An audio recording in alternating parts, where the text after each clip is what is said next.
Hey, life group leaders. Today we are going to be talking about a really helpful tool that guides how we do life groups at Christian Assembly.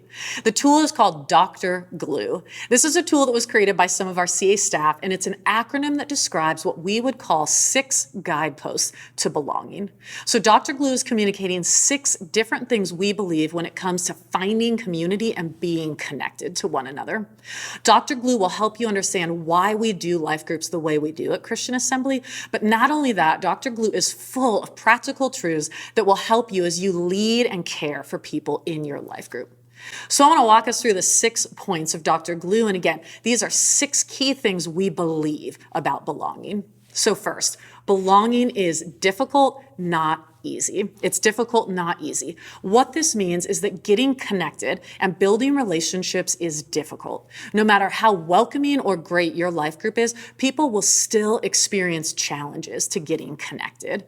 Your group may experience conflict. People will have to put in work and effort to build friendships. Finding belonging, even in a life group, can be messy because people are messy. But community and belonging are so worth it. God didn't design us to do life alone, but He designed us to do life with others.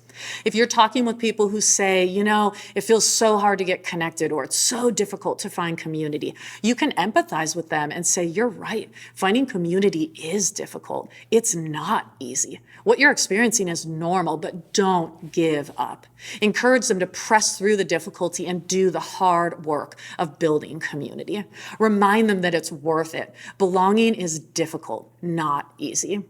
Second, belonging is relational, not programmatic. Being connected requires being in relationship with people and not just participating in program. We have a lot of great programs at Christian Assembly. We have a lot of great events and gatherings and retreats. But just because someone attends one of our programs doesn't mean they'll get connected relationally. Programs create the opportunity for connection and for relationships to develop, but people have to choose to do the relational work necessary to build those relationships. Program in and of itself is not enough to create belonging. Even when people join a life group, they will have to do the relational work of being vulnerable and trusting the group and spending time with people in order to build relationships. So belonging is relational, not programmatic. Third, belonging is about giving, not taking only. What this means is that if someone really wants to experience community, they have to come ready to give rather than just to receive. If someone comes to a life group only wanting to consume and be fed and get their own needs met, they're going to miss out on some of the community that comes from giving and pouring into others. A life group is going to function at its best when everyone in the group is both giving and receiving. This can be especially helpful when someone from your life group comes and shares with you about how the group isn't meeting their needs or how maybe they're frustrated with someone in the group. And of course, as the leaders, we want to listen and empathize and show care for them. But it's also helpful to say, look, this group isn't just about you. It's also about others. And one of your roles in this group is to love and serve people. So maybe this is an invitation to serve the people in our group, even if it means not getting some of your own needs met. So belonging is about giving, not receiving only. And then fourth, belonging is leader-driven, not needs-based. It's leader-driven, not needs-based. What this means is that life groups will work best when there is a leader driving the group. One of the reasons we don't have a set curriculum we ask all life group leaders to use is because we want life groups to be leader-driven. We want you as the life group leader to be able to decide what your group studies and the day you meet or the time that your group meets. If you're passionate about leading a life group focused on prayer, we want to help you do that. If you're passionate about leading a life group where people are reading the Gospels, we want to help you do that. If you want to lead a life group specifically focused on moms or dads or young adults or working professionals or married couples, we want to help you do that. We could all probably point out a lot of needs in our church. We've had people come and say, I wish you guys had a group for this, or I wish you had a group for that. But what DR GLOO would say is that we aren't going to create a group simply because there is a need, but rather we're going to find the right leaders and let them create spaces of belonging for whatever God has put on their heart. So as the life group leader, we want to encourage you to do something you feel passionate and excited about. As long as your life group is praying, reading God's word together, and intentionally helping people follow Jesus. A great question to ask yourself as you're deciding what your group will focus on or what you'll study is this: what is God doing in your own life? And then how can you invite a life group to do that with you? When I started a women's life group at Christian Assembly many, many years ago, I was in a season of learning how to hear God's voice. And I was also in a season of needing friendship with other women. So I started a life group based out of that. Our life group met for the purpose of building intentional friendship with other women and helping each other pay attention to God's voice and leading in our lives. I started that group with 2 co-leaders because it's what we as the leaders were excited to do, and it's the season that we were in. So belonging is leader-driven, not needs-based. 5th, belonging is outward, not inward only. It's outward, not inward only. So it's natural for life groups to focus inward and to focus mainly on the people within our group. But Jesus came to seek and save the lost, and he tells us to be on mission with him. So how can we live out that mission together in our life groups? How can we focus on the needs of those who aren't part of our group? As a life group leader, we encourage you to intentionally create space for your life group to serve and to do kingdom together. Maybe you set aside time each week to pray for our local and international leaders at CA, or to pray for the lost. Maybe you volunteer to serve with Kids Church, where your group partners with a local organization that's meeting needs in the community. Or maybe you decide to walk around your neighborhood praying for the city, talking with people, and sharing the good news of Jesus.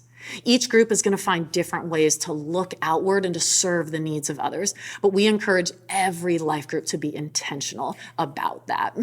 Belonging is outward, not inward only. And then 6th, belonging is open, not closed. At Christian Assembly, we value open life groups, meaning we always want groups to have space for new people to join.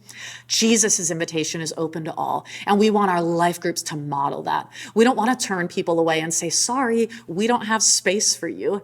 The natural tendency of a leader and the natural tendency of people in our groups will be to close the life group. And oftentimes, leaders will say it's because you can't go deep with a large group, or when new people keep coming in and out, it's hard to be intimate with each other and to really connect. But intimacy and depth are great values, but they aren't our greatest values.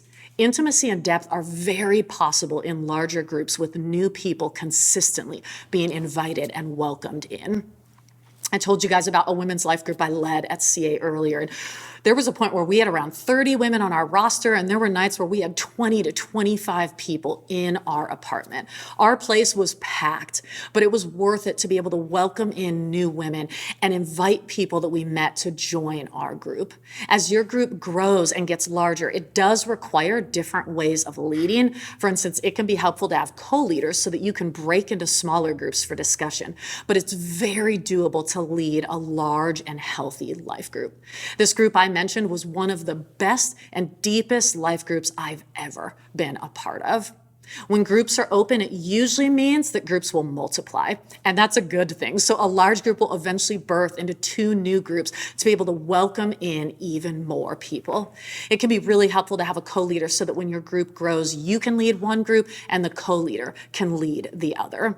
The group I just mentioned birthed in new groups a couple different times, which meant new leaders were raised up and we had even more room to welcome in new people. I also want to say that when our groups are open, it teaches people the importance of being welcoming and not exclusive. When I first came to Christian Assembly, I became part of a closed 4-person group, and someone on staff joked with us saying, "Us 4 and no more." But that person helped me to see the value of open life groups. Life groups that are open are welcoming, they're missional, and simply by the fact that they're open, they disciple and model for people in our group the way that we are called to live as Christ followers. If you're leading a closed group, maybe you've already talked with your community life pastor about that already, but I want to encourage you to think and pray about what it would look like to open up your group to be able to welcome in more people. And if you're leading an open life group, I encourage you to think and pray about some people in your group that you could invite into leadership in the hope of starting new groups and welcoming in even more people. Remind your life group consistently of your commitment to being an open group. Share with them the vision for open groups and encourage them to regularly invite people to join your life group. When our life groups are open and when we welcome new people in, we are making space for more people to know and follow Jesus together, and that's a really good thing. So that is Dr. Glue. Those are the 6 key things we believe about belonging. Belonging is difficult, not easy. It's relational, not programmatic. It's about giving and not just taking. It's leader-driven, not needs-based. It's outward, not inward only, and it's open, not closed. So in closing, I want to encourage you to think through Dr. Glue and to reflect and ask yourself 2 questions. First, which part of Dr. Glue is hardest for you or for your life group, and why?